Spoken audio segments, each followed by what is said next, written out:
हिलत ना डोलत बाड़ू काहे ना बोलत बाड़ू हो। आहू माई भोरही से लोरावा बहावतारू कुछु ना बाता बतारू हो।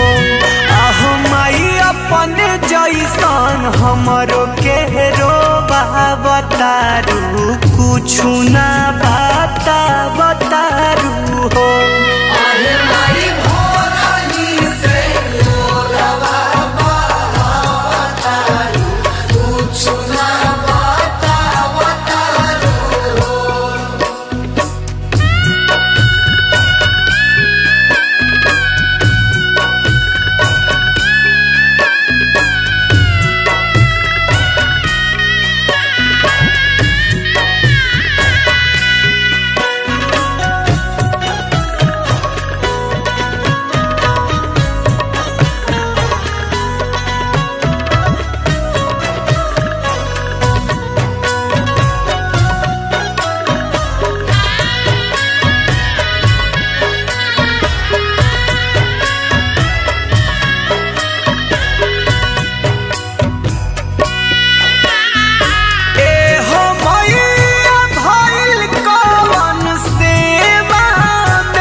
चारा छोड़ा बतारू हो।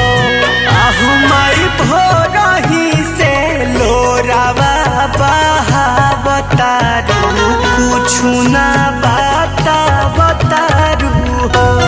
आहू माई अपन जैसन हमरो के रोबावतारू कुछु ना बाता बतारू हो।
भोगवना लगावतारू सारा रति के डहकावतारू हो। आहू माई भोरही से लोरावा बहावतारू कुछु ना